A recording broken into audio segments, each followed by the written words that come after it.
The mother she had trusted since birth turned on her without warning. Orinda's snarl filled the forest, teeth bared. Cora crouched, belly pressed to the leaves, trying to look small. But there would be no forgiveness today. Orinda swiped, claws grazing Cora's ear. The young bobcat flinched, then bolted into the underbrush. She ran blindly, branches whipping her face. The only home she knew was now a place of danger. Finally, she slowed, her breath sharp. The forest behind her was silent. No mother came after her. She turned. In the distance, Orinda scratched marks into a tree, a boundary. Cora was now a stranger. She understood. She had been erased from the family. Her mother's territory was closed. She forced herself to turn away. There was no goodbye. Each step hurt.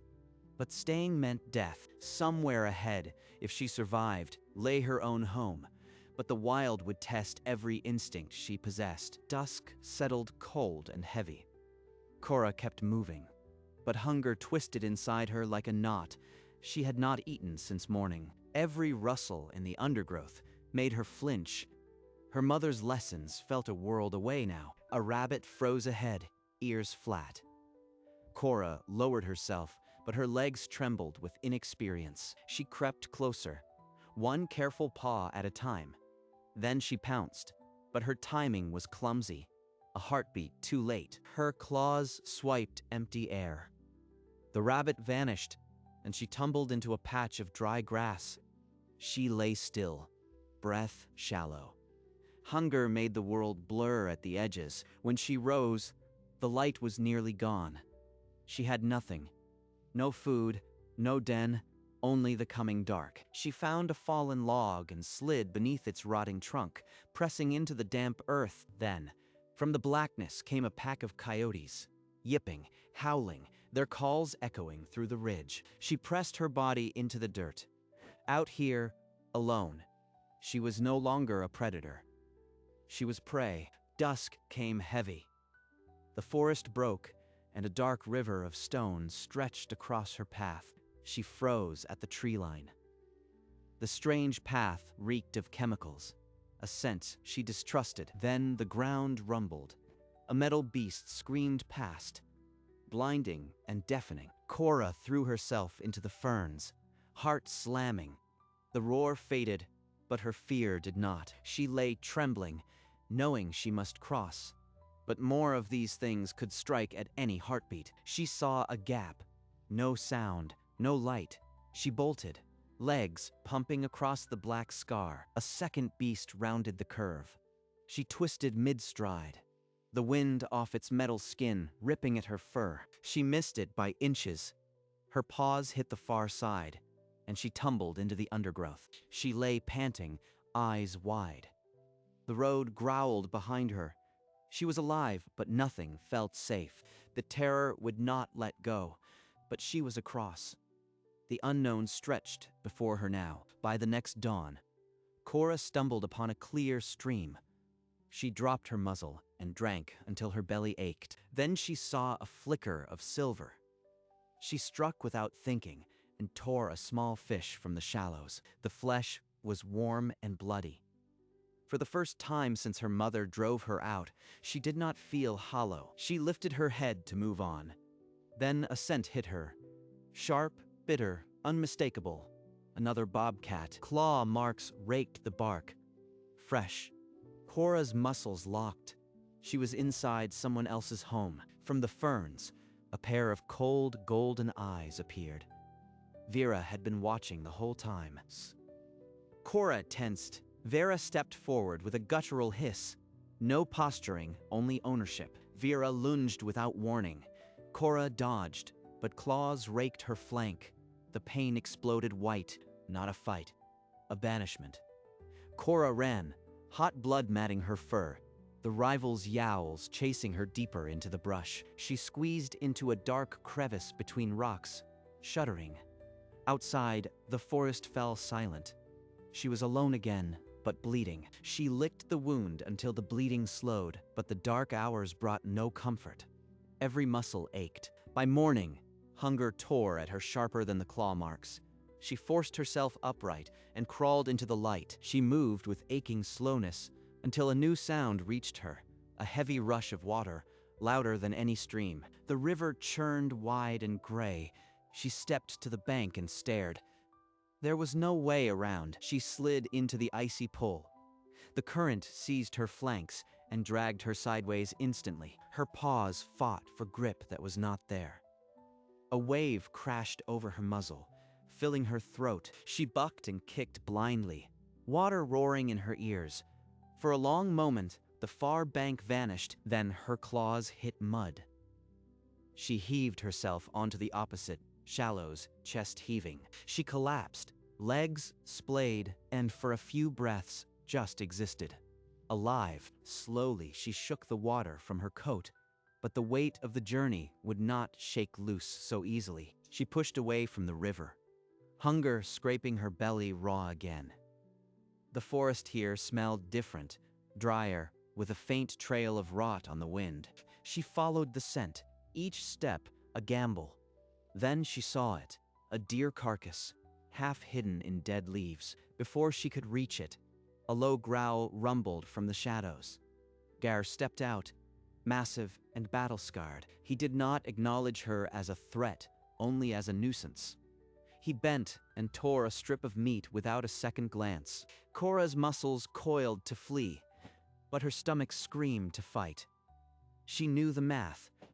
One wrong move and she was dead. Gar lifted his head, blood on his muzzle, and fixed her with a stare that meant move or die. She backed away, ears flat, tail low. The carcass was his.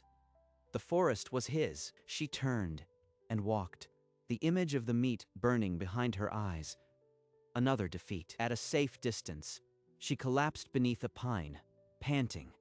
The hunger deepened into a hollow ache. She had survived, but survival was starting to feel like a slow starvation. She wandered into thinner woods and found a massive wooden structure, an old barn, half collapsed but still standing. It smelled of dry hay and human. For a heartbeat, she imagined curling in its shadows, hidden from the cold. She stepped closer, ears forward, but a new scent hit her. Wet fur, sharp musk, dog. A deep bark exploded from the darkness. The sound shook the walls. Cora bolted before she saw teeth. She crashed through the doorway as a large shape lunged behind her. The dog pursued, barking wildly. Its breath was close. She swerved into thick brush. Thorns tore at her flanks. The barking grew distant, then stopped. She ran until her lungs burned. Finally, she hid beneath a tangled deadfall, trembling. The dog had turned back. Her heart hammered. Another lesson carved in fear. Human places held teeth. She would not make that mistake again. The forest was harsh, but the human world was a trap. Cora kept moving as the sky turned, bruised and angry. The wind died, leaving a suffocating stillness. The first thunderclap shook the trees. Then the rain came in, sheets blinding and cold. She spotted a fallen pine, its root plate torn skyward, and crawled into the dark hollow beneath. The world outside screamed. She pressed herself into the mud, shivering, waiting for it to pass. For hours, she lay rigid, the cold seeping into her bones, every muscle locked against the chill. At last, the storm mumbled and faded. A weak sunbeam pried at the clouds. She emerged cautiously, shaking the wet from her coat. The forest sparkled, new and quiet. A ridge rose ahead, its bare rock shining. Without thinking, she started to climb. Her paws ached, but she pulled herself to the summit.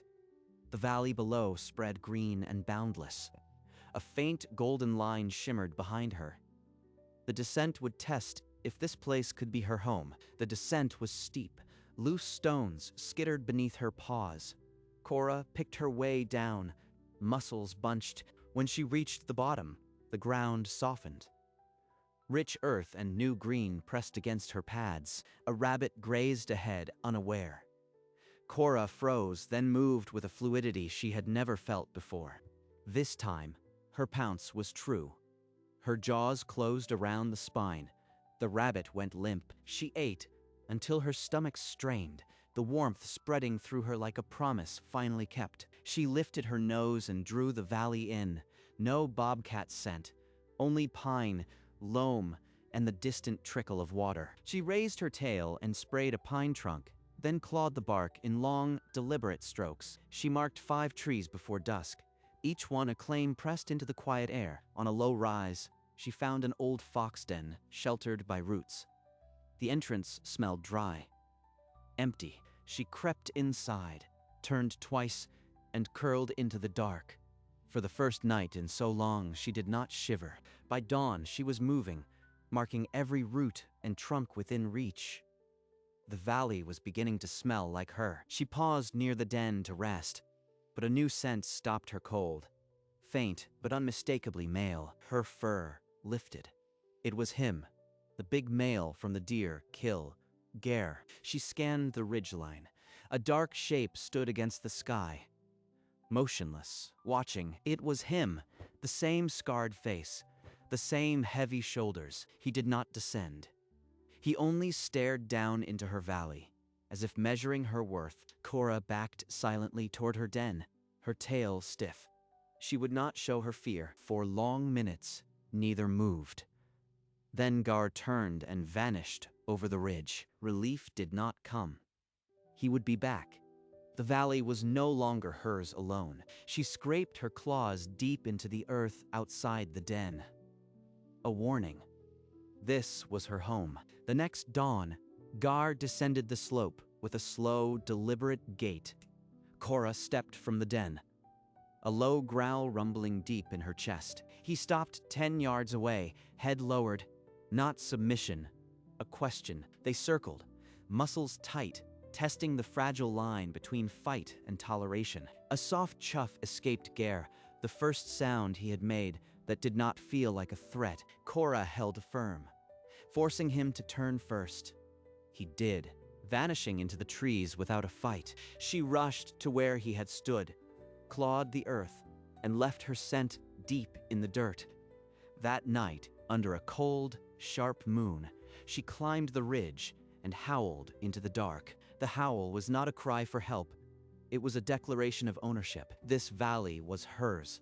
She would shed blood before letting it go. Sleep left her in an instant. The scent on the breeze was female, not her mother, but the rival who had clawed her once before. Vera. Vera stepped from the shadows, her torn ear the same. She had come to steal what Cora had fought to build. No warning hiss this time. Cora lunged first, slamming into Vera with every ounce of her weight. They rolled in a chaos of claws and fur, yowling. Teeth found her shoulder, but Cora twisted free and raked Vera's face. Blood sheeted down her foreleg. She did not feel it. She was a storm of teeth and fury now. Vera crumpled under the assault.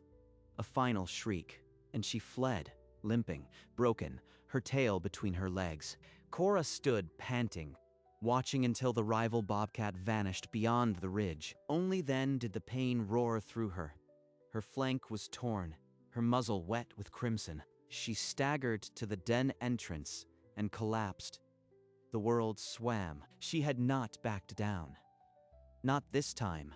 She lay in the dark den for 2 full days, licking her wounds, letting the torn skin knit. When she finally crept out, her steps were stiff, but hunger drove her down to the valley floor. She limped through the hunt, yet still brought down a rabbit.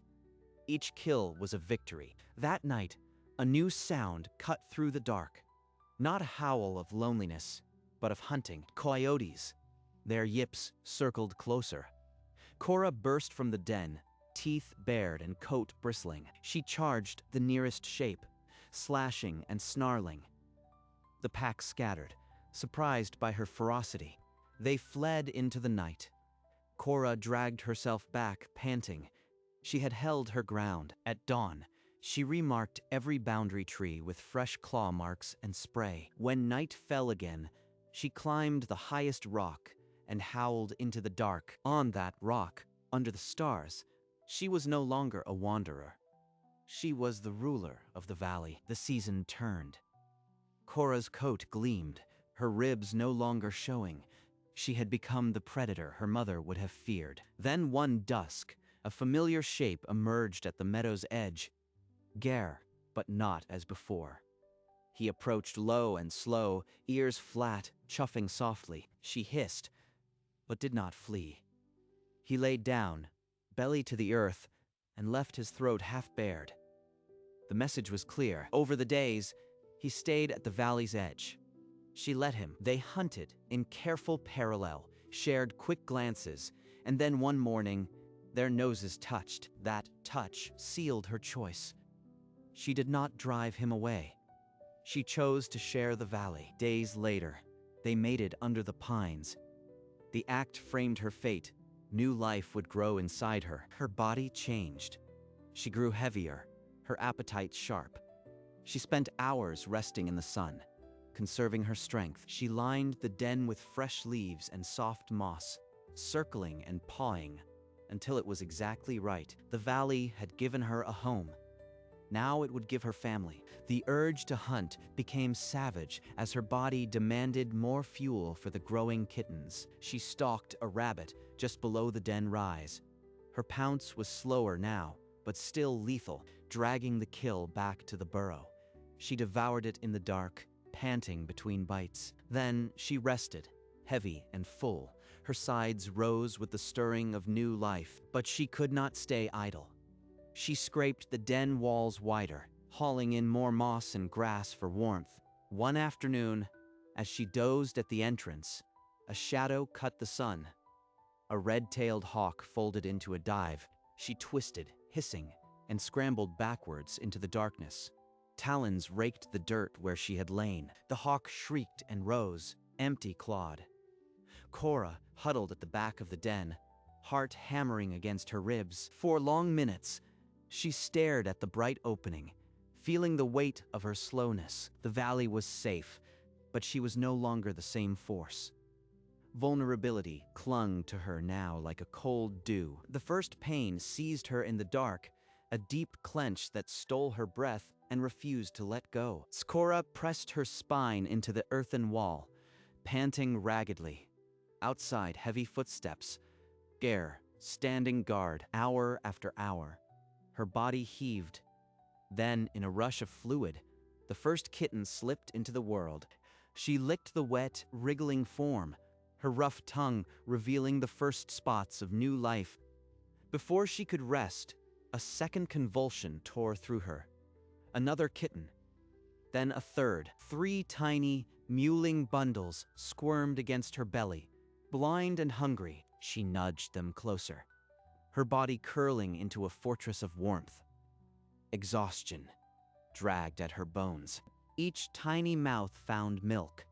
The den filled with the soft, wet sounds of first feeding. Cora's head dropped to the leaves, but her eyes never fully closed. A low, steady growl vibrated in her chest. The valley had given her a home. Now she would defend it to the death. For the first week, she barely left the den. Her body drew from deep reserves, giving everything to the 3 hungry mouths. One afternoon, a scent pulled her toward the entrance. Gare stood outside, a rabbit in his jaws, waiting. She crept out, snatched the offering, and backed into the dark before he even turned. She ate ravenously, the fresh blood giving her strength, but she would not trust him near her young. On the 3rd night, a new smell drifted into the den. Bobcat, but not Gare. A stranger. Cora's body went rigid. A hiss cut through the dark, sharp and final. She positioned herself between the entrance and her kittens. For long hours, she did not move, did not blink.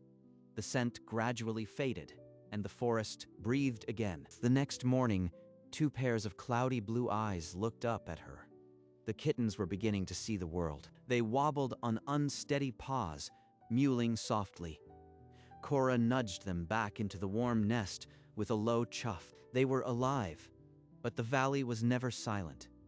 Every dusk brought new threats, and she knew it. The kittens grew bolder, tumbling over one another. They chased sunbeams outside the den while Cora rested nearby.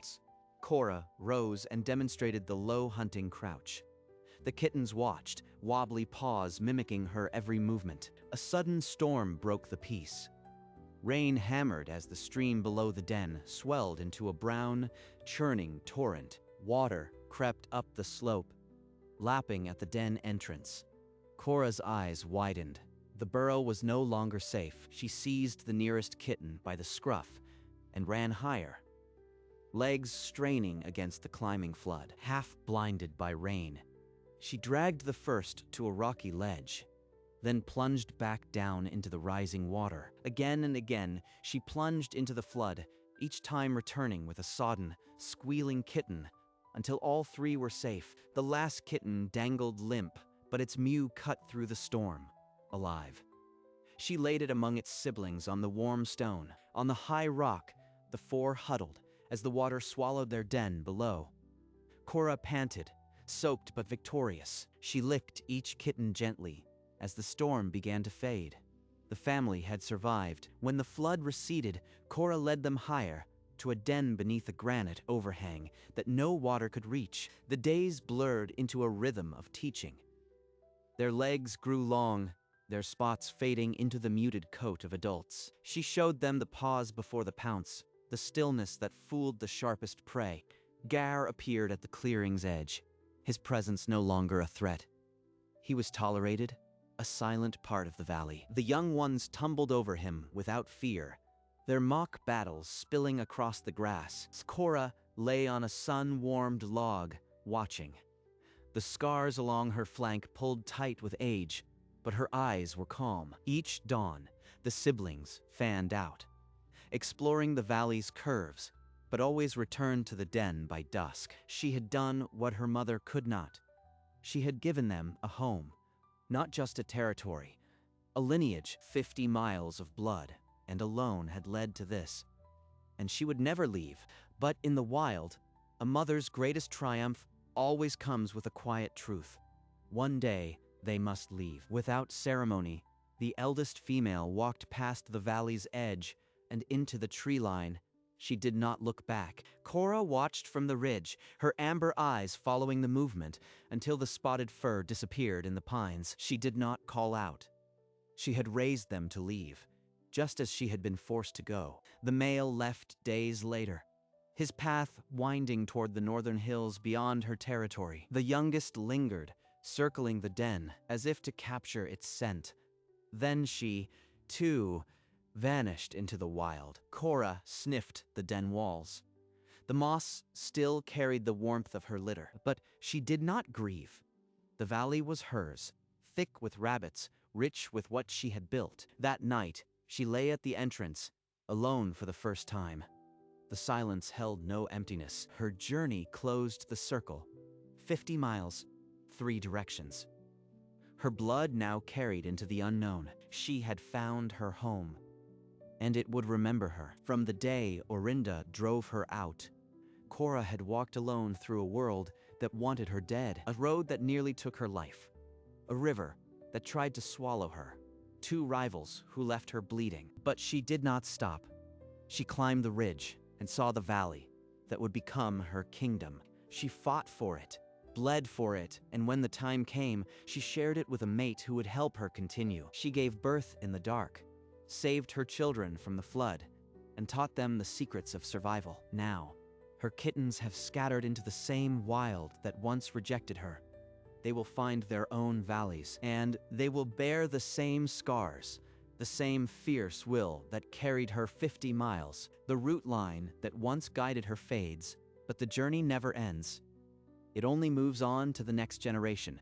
Cora stands on the ridge, the wind lifting her fur, a queen in the land she claimed. A young bobcat's epic 50-mile journey ended where every great story does, at the beginning of another. Cora looks out over the valley she fought for, the golden route line, now a faint memory behind her. She is no longer the frightened youngster driven from her mother's territory. She is the matriarch of this land, her scars a map of survival. Her kittens have gone, but her legacy remains, written in the very soil of the valley. The cycle will continue, as it must with each new bobcat facing the same perilous journey. But none will do it alone, for Cora's blood carries a will that knows no surrender. The sun dips below the horizon, painting the sky in hues of gold and crimson. Cora turns her back to the fading light, her silhouette merging with the shadows of the ridge. The valley sleeps, and so does she.